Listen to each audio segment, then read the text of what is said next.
Taylor Allison Swift was born on December 13, 1989, in West Reading, Pennsylvania, a small town about an hour from Philadelphia.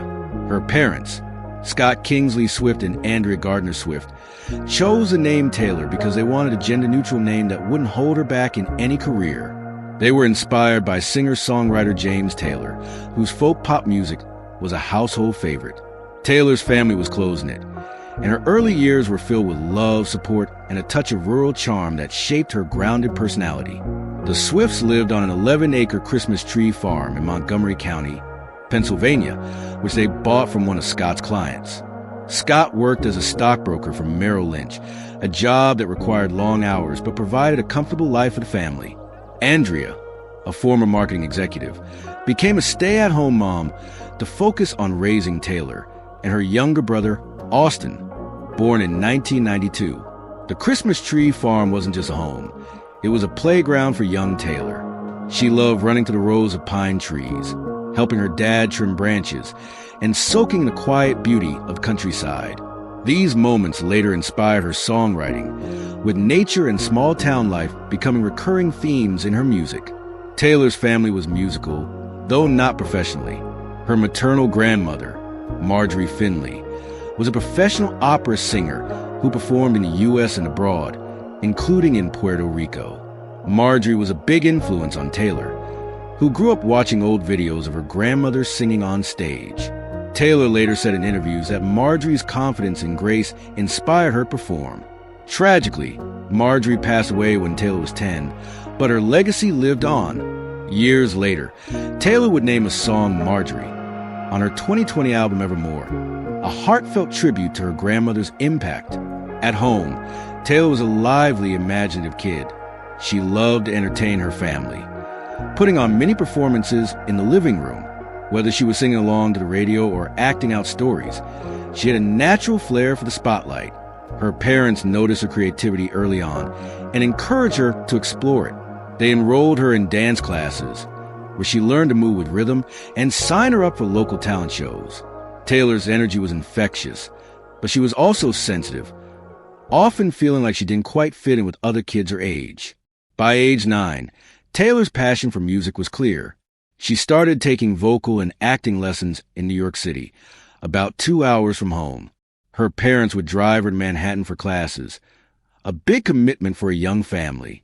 Taylor joined youth theater groups and performed in musicals like Grease, Annie, and The Sound of Music. She loved the stage, but it was country music that stole her heart. Artists like Shania Twain, Faith Hill, and the Dixie Chicks were her idols. Their songs told stories of love, heartbreak, and life's ups and downs, and Taylor felt a deep connection to their honesty. She spent hours listening to country radio in her bedroom, singing along to every word. Shania Twain's bold confidence, Faith Hill's emotional ballads, and the Dixie Chicks' rebellious spirit inspired her to dream big. Taylor later said in a 2008 interview with Rolling Stone, "Country music is the place where I could tell my stories, where I could be myself." She started writing her own lyrics, scribbling them in notebooks during school breaks or late at night. Her early songs were simple, often about crushes or feeling out of place, but they showed her knack for turning emotions into words. At 11, Taylor had a big moment that proved she was ready for an audience. She sang the Star-Spangled Banner at a Philadelphia 76ers basketball game in 2001. Standing in front of thousands of fans, she belted out the national anthem with confidence, her clear voice echoing through the arena. The crowd cheered, and Taylor felt a rush of excitement. That performance was a turning point. It showed her she could handle the pressure of a big stage. Around the same time, Taylor learned to play the guitar, thanks to a local computer repairman named Ronnie Kramer. Ronnie was a musician who offered to teach her after fixing the family's computer. He showed her 3 basic chords, G, D, and C, and encouraged her to experiment. Taylor practiced for hours. Her fingers sore from strumming. Those chords unlocked her songwriting. At 12, she wrote her first complete song, Lucky You, inspired by a girl she knew who seemed to have a perfect life. The song wasn't a hit, but it was a start, showing her ability to craft melodies and lyrics that felt personal. Taylor's love for country music led her to Nashville, Tennessee, the heart of the industry. At 11, she convinced her parents to take her there during a school break. She was determined to get a record deal, even though she was just a kid. With a demo tape of cover songs in hand, Taylor and her mom went door to door, visiting every major label on Music Row, Nashville's famous music district. She was full of hope, but the response was crushing. Every label turned her down. Executives told her she was too young or that her voice wasn't ready. Taylor was disappointed, but she didn't give up. "I knew I had to keep trying," she later told Time magazine. "I just felt like Nashville was where I was supposed to be." Back in Pennsylvania, Taylor faced another challenge: fitting in at school. At Wayo-Missing Area Junior/Senior High School, she was a good student, but her love for country music set her apart. Most of her classmates were into pop or hip-hop, and some teased her for wearing cowboy boots and singing about pickup trucks. Taylor often felt like an outsider, a theme that would later appear in songs like 15 and Mean. To cope, she poured her feelings into her music, writing about the sting of rejection and the joy of chasing her dreams. Despite the setbacks, Taylor kept performing. She sang at local fairs, festivals, and karaoke contests, winning over small crowds with her earnest voice and bright smile. She also entered a national poetry contest at 12, submitting a poem called Monster in My Closet. The poem, about facing childhood fears, won first place, showing her talent for vivid storytelling. Her parents were amazed by her drive. Andrea later told The New Yorker, "Taylor had this focus, this determination, even as a little girl. She knew what she wanted." By 2003, Taylor's talent was too big to ignore. At 13, her parents made a bold decision. They moved the family to Hendersonville, Tennessee, a suburb of Nashville, to give Taylor a better shot at a music career. It wasn't an easy choice. Scott kept his job in Pennsylvania, commuting back and forth, while Andrea and Austin settled into their new home. Taylor enrolled at Hendersonville High School, but soon switched to homeschooling to focus on music. The move showed how much her family believed in her, and Taylor felt the weight of their support. In Tennessee, Taylor hit the ground running. She performed at local venues like malls, coffee shops, and the famous Bluebird Cafe, a small club where songwriters showcased their work. Her performances were raw but heartfelt, often just her and her guitar. She also started working with professional songwriters in Nashville, learning how to craft songs for a wider audience. One of her early collaborators was Liz Rose, a seasoned writer who became a mentor. Liz later told Billboard, "Taylor would come in with these incredible ideas, and we just shaped them together." She was 14, but she wrote like someone twice her age. Taylor's big break came in 2004 when she signed a music publishing deal with Sony/ATV at age 14, making her the youngest songwriter ever hired by the company. This deal meant she was paid to write songs for other artists, a huge step for a teenager. She spent her days in Nashville, meeting with songwriters and recording demos, while still keeping up with schoolwork at night. Her songs from this time, like The Outside, reflected her feelings of being different but determined. She wrote about wanting to prove herself, a theme that would carry through her career. In 2005, Taylor's persistence paid off. At 15, she performed at the Bluebird Cafe during an industry showcase. Her set included original songs that caught the attention of Scott Borchetta, a music executive who was starting his own label, Big Machine Records. Scott was impressed by Taylor's voice, her songwriting, and her ability to connect with the audience. He later told Variety, "She was 15, but she had this presence, this spark. I knew she was going to be a star." Scott offered Taylor a record deal, and she signed with Big Machine in 2005. It was a dream come true, but it came with pressure. She was still a high school student, balancing recording sessions with algebra homework. Her parents and Scott agreed she needed to focus on her music, so she continued homeschooling, which gave her flexibility. Taylor also started working with producer Nathan Chapman, who helped shape her debut album. They recorded in a small studio in Nashville, where Taylor poured her heart into songs about her life, love, heartbreak, and growing up. During this time, Taylor faced skepticism from some in the industry. Country music was dominated by older artists, and some doubted a teenager could make it. But Taylor's confidence and work ethic set her apart. She spent hours perfecting her songs, rewriting lyrics to make them stronger. She also connected with fans online, using MySpace to share updates and build a following. Her authenticity shone through, even in those early days, laying the foundation for her loyal fan base. By the end of 2004, Taylor was on the cusp of something big. She was a 15-year-old with a record deal, a growing catalog of songs, and a clear vision for her future. Her childhood wasn't always easy. Rejection, loneliness, and the pressure of chasing a dream tested her. But those experiences shaped her into a resilient artist.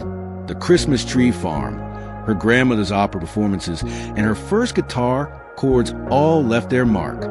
As she prepared to record her debut album, Taylor was ready to share her stories with the world, one song at a time.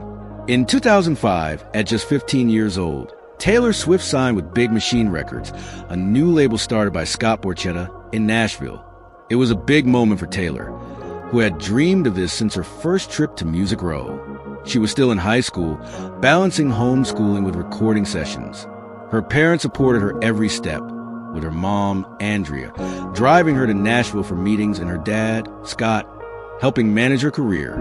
Taylor worked with producer Nathan Chapman, a young Nashville musician who understood her vision for blending country storytelling with fresh, youthful sound. Taylor's debut album, Taylor Swift, came out in October 2006 when she was 16. She wrote or co-wrote every song, pouring her teenage experiences into the lyrics. The lead single, Tim McGraw, was inspired by a high school boyfriend who was leaving for college. The song's sweet melody and name drop of country star Tim McGraw caught attention, peaking at number 6 on the Billboard Hot Country Songs chart. Other singles, like Teardrops on My Guitar and Our Song, connected with fans for their honesty about crushes and heartbreak. Our Song, written for a school talent show, became her first #1 country hit, making her the youngest artist to write and sing a chart-topping country song. The album reached number 5 on the Billboard 200 and stayed on the chart for over 157 weeks, a record for the 2000s. Taylor promoted it tirelessly, performing at radio stations, fairs, and small venues across the U.S. She also used MySpace to connect with fans, sharing behind-the-scenes stories and responding to messages. Her genuine personality won over country music fans, who called themselves Swifties. By 2007, the album had sold over 2 million copies, and Taylor was named the Nashville Songwriters Association's Songwriter/Artist of the Year, the youngest ever at 17.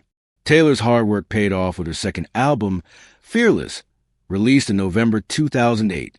She was 18 and ready to take her career to the next level, working again with Nathan Chapman.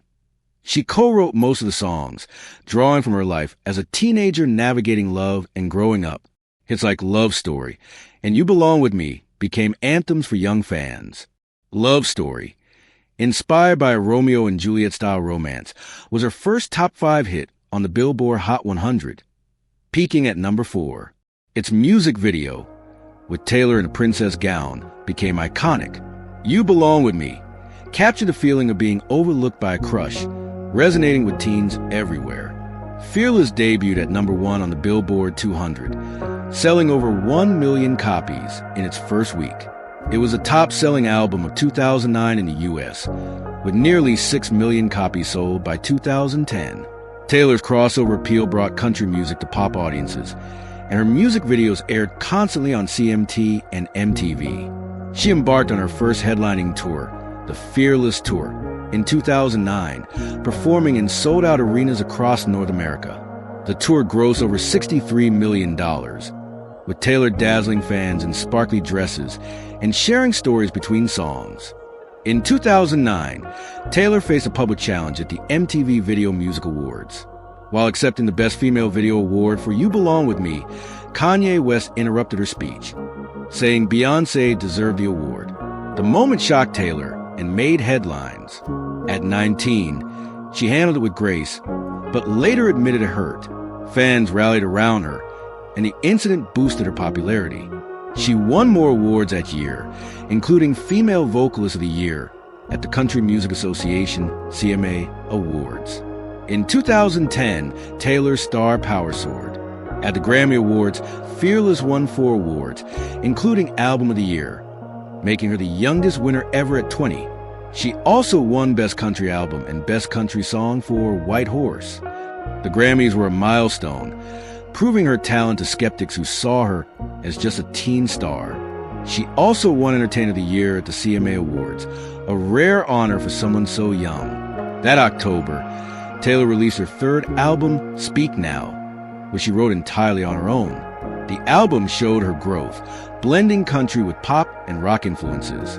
Songs like Mine, Back to December, and Mean tackled love, regret, and dealing with critics.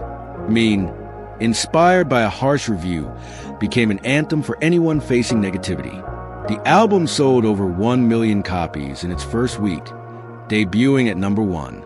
Its world tour, the Speak Now World Tour, grossed over $123 million, with Taylor performing in Asia and Europe for the first time. Taylor's personal life also drew attention. She dated celebrities like Joe Jonas and Taylor Lautner, and her breakups inspired songs that fueled media buzz. She stayed focused, using her music to tell her side of the story. By 2010, she was a household name, known for her relatable lyrics, tireless work ethic, and connection with fans. She surprised Swifties with meet and greets after shows, signing autographs for hours. Her success at such a young age set the stage for her next chapter, a bold move into pop music. By 2011, Taylor Swift was a country music superstar at just 21 years old, but she was ready to take risks. After the success of Speak Now, she wanted her next album to reflect her growth as an artist and person. She began working on Red, her fourth album, which would bridge her country roots with pop, rock, and even electronic influences. Taylor knew this was a bold move. Country fans love her for her twangy guitar songs, but she felt ready to experiment. "I wanted Red to be like my emotions, messy, colorful, and all over the place," she told Billboard in 2012. Taylor teamed up with her longtime producer Nathan Chapman, but also brought in pop hitmakers Max Martin and Shellback, known for working with artists like Britney Spears. They recorded in studios across Nashville, Los Angeles, and Stockholm, blending banjo riffs with synth beats. Taylor wrote or co-wrote all 16 songs, pulling from her recent relationships in the whirlwind of fame. The lead single, We Are Never Ever Getting Back Together, was a catchy pop anthem about a frustrating ex. It became her first #1 hit on the Billboard Hot 100, a huge milestone. I Knew You Were Trouble mixed pop with dubstep, surprising fans with its bass-heavy drop. The song hit #2 and showed Taylor's willingness to push boundaries. Another standout was All Too Well, a 5-minute ballad about a painful breakup rumored to be inspired by actor Jake Gyllenhaal. Fans loved its vivid lyrics, like the line about a scarf left in ex's house, which became a Swiftie legend.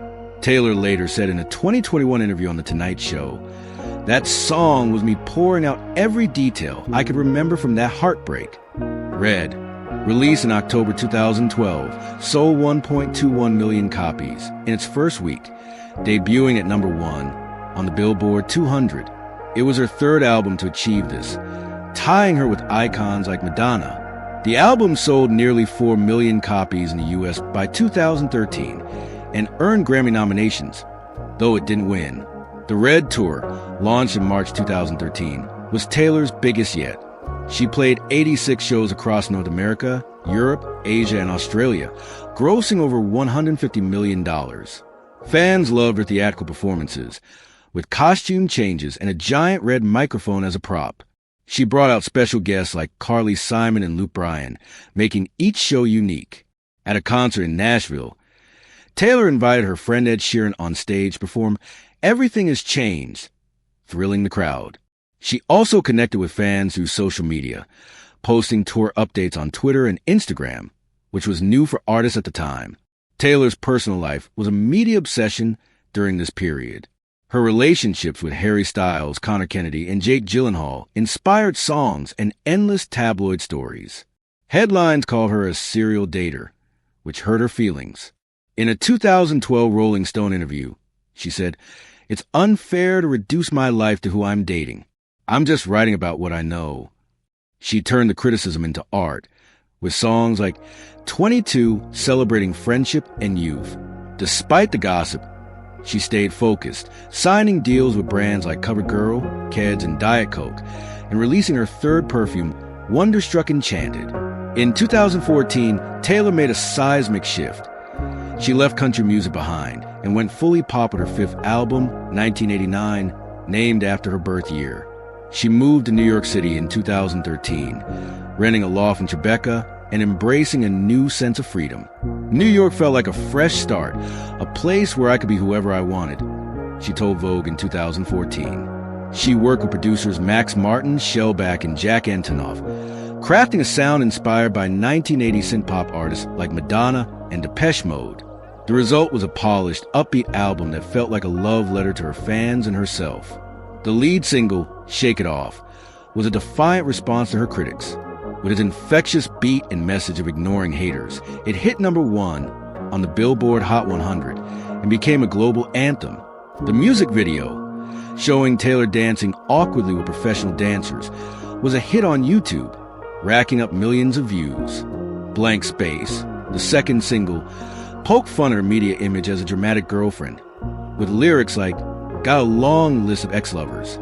Its video, where Taylor smashed cars and set dresses on fire, went viral. Bad Blood, rumored to be about a feud with Katy Perry, also hit #1, cementing Taylor's pop dominance. 1989, released in October 2014, sold 1.28 million copies in its first week, the biggest debut since 2002. It was the best-selling album of 2014 in the U.S., with nearly 5 million copies sold. The 1989 World Tour, starting in May 2015, was a spectacle, grossing over $250 million across 85 shows. Taylor performed in stadiums worldwide, from Tokyo to Sydney, with guest stars like Mick Jagger, Paul McCartney, and Serena Williams joining her on stage. She also invited fans to secret sessions at her homes in New York, Los Angeles, and Nashville, where they listened to 1989 before its release. One fan later tweeted, "Taylor made us cookies and told us stories about each song. It felt like hanging out with a friend."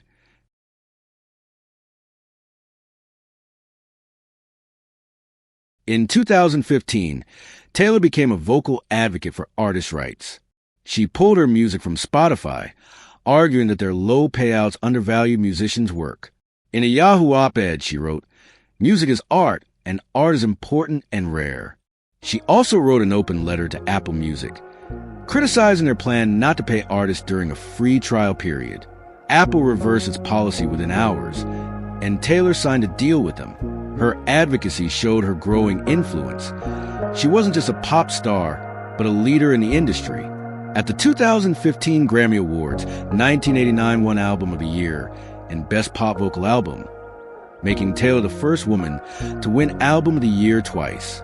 She also won awards at the Billboard Music Awards and American Music Awards, solidifying her status as a global icon. But fame came with challenges. Her friendships with stars like Lena Dunham and Karlie Kloss were scrutinized, and rumors of feuds, like with Katy Perry, fueled gossip. Taylor stayed focused, releasing her fifth perfume, Incredible Things, and appearing in ads for brands like Target. In 2016, Taylor faced her biggest public controversy, her feud with Kanye West, which began in 2009 at the VMAs, reignited with his song Famous, which included a lyric claiming he made Taylor famous. Taylor denied approving the lyric, but Kim Kardashian released a partial phone call suggesting otherwise. The backlash was brutal. Hashtag Taylor Swift is a snake trended on Twitter, and fans turned against her. Taylor felt betrayed and disappeared from public view for nearly a year. "I needed to figure out who I was without the spotlight," she later said in her 2020 documentary, Miss Americana. Her response was Reputation, released in November 2017. The album was darker, with electronic beats and themes of betrayal, redemption, and love. The lead single, Look What You Made Me Do, was a bold comeback with a snake-filled music video that reclaimed the snake narrative. It hit #1 on the Billboard Hot 100. Other songs like Delicate and Ready For It showed her vulnerability and strength. The album sold 2 million copies in its first week, making Taylor the first artist of her albums to sell over 1 million copies in a week in the U.S. The Reputation Stadium Tour, launched in 2018, was her most ambitious yet, grossing $266 million and becoming the highest-grossing North American tour ever. She performed for massive crowds with giant inflatable snakes and fireworks.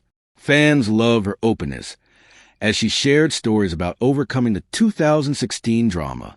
During this time, Taylor began dating British actor Joe Alwyn, keeping their relationship private to avoid media frenzy. "I learned to protect what matters," she told Vogue in 2019. By 2017, at 28, Taylor was a global superstar. She had navigated controversy, reinvented her sound, and taken control of her narrative. Reputation proved she could turn pain into art, setting the stage for her next chapter of independence and creativity. In 2018, Taylor Swift was at a turning point. After the intense drama surrounding Reputation, she wanted to reclaim her joy and creativity. She left Big Machine Records, which had launched her career, and signed with Republic Records under Universal Music Group. The deal was a game changer. It gave her ownership of her future master recordings, something rare for artists. "Owning my music means owning my voice," she told Variety in 2018. At 28, Taylor was determined to take control of her career and legacy. Her seventh album, Lover, released in August 2019, was a return to bright, romantic pop. Working with producers Jack Antonoff and Joel Little, Taylor wrote songs about love, self-acceptance, and standing up for what's right. The title track, Lover, was a tender ballad inspired by her relationship with Joe Alwyn, while Me, featuring Brendan Urie, and You Need to Calm Down were upbeat anthems. The latter, a pro-LGBTQ+ song, came with a star-studded video featuring RuPaul and Ellen DeGeneres. Lover sold over 1 million copies in its first week, debuting at number 1 on the Billboard 200. Fans loved its hopeful vibe, a contrast to Reputation's edge. Taylor planned a Loverfest tour for 2020, but the COVID-19 pandemic canceled most shows. Instead, she performed a virtual concert, City of Lover, in Paris, which was later released as a TV special. She also faced a major setback in 2019 when Scooter Braun's company bought Big Machine Records, gaining control of her first 6 albums' master recordings. Taylor was devastated, saying in a Tumblr post, "This is my worst-case scenario." She vowed to re-record her old albums to regain ownership, a bold move that would define this era. During this time, Taylor's personal life stayed private. Her relationship with Joe Alwyn grew stronger, and she avoided tabloid drama. She also became more vocal about social issues, supporting women's rights and LGBTQ+ equality. In a 2019 Vogue interview, she said, "I can't stay silent when I see injustice." Her openness inspired fans who saw her as more than a pop star. She was a role model. The 2020 pandemic gave Taylor a chance to reinvent herself again. Stuck at home, she collaborated remotely with Jack Antonoff and Aaron Dessner of The National to create Folklore, a surprise album released in July 2020. Unlike her pop hits, Folklore was indie folk with soft melodies and storytelling lyrics. Songs like Cardigan, Betty, and Exile, featuring Bon Iver, explored fictional characters and heartbreak. Fans and critics were stunned by its depth. Folklore debuted at number 1, selling over 2 million copies worldwide in 2020. It won Album of the Year at the 2021 Grammys, Taylor's third win in that category, a record for a female artist. Just 5 months later, in December 2020, Taylor surprised fans again with Evermore, a sister album to Folklore. Recorded during the same lockdown sessions, it featured songs like Willow and No Body, No Crime with Haim. The album continued her folk pop style, blending personal and fictional stories. It also debuted at number 1, making Taylor the first artist to have 2 number 1 albums in a single year since 2014. She performed a virtual Folklore, the Long Pond studio sessions on Disney+, sharing the stories behind the songs. "I wanted to escape into these stories," she told fans, explaining her creative shift. Taylor's fight to own her music took shape in 2021 with her re-recorded albums called Taylor's Versions. She released Fearless, Taylor's version, in April 2021. featuring re-recorded tracks from her 2008 album plus 6 new from the Vault songs. It debuted at number 1, proving fans supported her mission. In November 2021, Red, Taylor's version, followed, including a 10-minute version of All Too Well with new lyrics. The song hit number 1 on the Billboard Hot 100 and inspired a short film directed by Taylor, starring Sadie Sink and Dylan O'Brien. Fans went wild, chanting 10-minute version at her events. In 2022, Taylor released Midnights, her 10th original album, in October. Inspired by sleepless nights and self-reflection, it featured pop hits like Anti-Hero and Lavender Haze. The album broke streaming records, selling 1.57 million units in its first week and debuting at number 1. Its dreamy synth-pop sound showed Taylor's versatility, earning praise from critics. She also ventured into film, directing the All Too Well, the short film, and appearing in Amsterdam 2022. Her 2020 documentary, Miss Americana, revealed her struggles with fame, body image, and speaking out politically, earning her new respect. By 2022, Taylor was a cultural force. She won awards at the MTV VMAs and AMAs, and her re-recordings inspired other artists to fight for their rights. At 32, she balanced her private life with Joe Alwyn and her public role as an advocate and artist, setting the stage for her biggest era yet. In 2023, Taylor Swift launched the Eras Tour, a massive celebration of her entire career, from her debut album to Midnights. Kicking off in March 2023 in Glendale, Arizona, the tour was her most ambitious yet, with 149 shows across 5 continents. Each concert was a 3-hour journey through her eras, featuring songs from every album, elaborate sets, and costume changes. Fans loved the surprises, like Taylor diving into a stage trapdoor during I Knew You Were Trouble, or performing acoustic surprise songs unique to each show. The tour grossed over $2 billion, making it the highest-grossing tour ever, according to Billboard. The Eras Tour was a cultural phenomenon. Fans known as Swifties traded friendship bracelets inspired by Midnights, You're on Your Own, Kid, and dressed in outfits reflecting Taylor's albums. Cities renamed streets and stadiums in her honor, like Taylor Swiftway in Arlington, Texas. The tour's economic impact was massive, boosting local businesses by millions. However, it faced challenges, including a tragic incident in Rio de Janeiro in November 2023, where a fan died from heat exhaustion. Taylor paused the show, ensured water was distributed, and later donated to the fan's family. In August 2025, a foil bomb plot in Vienna forced her to cancel 3 shows, but she prioritized safety, thanking authorities in a statement. The tour's success led to Taylor Swift. The Eras Tour, a concert film released in October 2023. It grossed $261 million worldwide, becoming the highest-grossing concert film ever. Taylor bypassed studios, distributing the film through AMC theaters, a savvy business move. She also released a live album of the tour, further cementing its legacy. The Eras Tour was my love letter to my fans, she told Variety in 2023. I wanted to give them everything. Taylor continued her mission to own her music by releasing Speak Now, Taylor's version, in July 2023 and 1989, Taylor's version, in October 2023. Both albums debuted at number 1, with 1989, Taylor's version, selling 1.6 million units in its first week. The re-recordings included vault tracks like Slut and Is It Over Now, which thrilled fans. Her fight for her masters inspired other artists, like Olivia Rodrigo, to negotiate better contracts. By 2025, only Taylor Swift and Reputation remained to be re-recorded, and fans eagerly awaited their release. In April 2024, Taylor dropped The Tortured Poets Department, a surprise double album with 31 songs.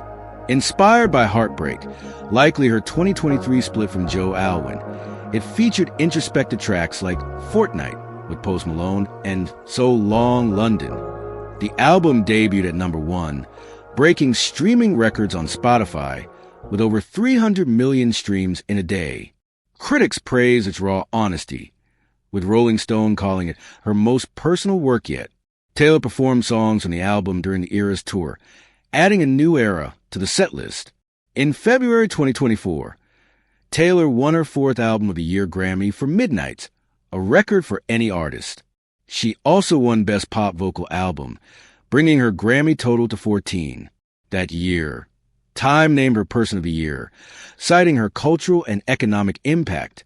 In October 2023, Forbes declared her a billionaire, the first musician to achieve this through music alone, with a net worth of $1.1 billion. Taylor's influence reached new heights.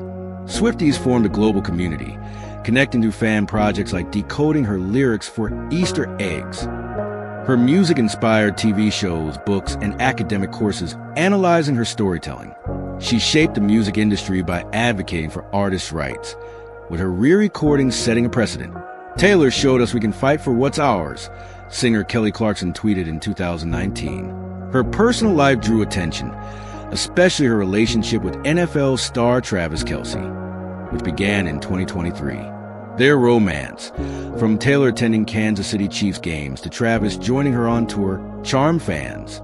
She kept other aspects private, focusing on her work. Taylor's philanthropy grew, with donations to disaster relief food banks and education programs. In 2023, she gave $100,000 bonuses to her Eras tour crew, showing her gratitude. By 2025, at 35, Taylor was still evolving. She hinted at directing more films and completing her re-recordings. Her legacy, 14 Grammys, 40 American Music Awards, 49 Billboard Music Awards, and 118 Guinness World Records, proved her staying power. Named Billboard Woman of the Decade and Artist of the Decade, Taylor Swift remains a storyteller, businesswoman, an icon whose music and resilience continue to inspire millions.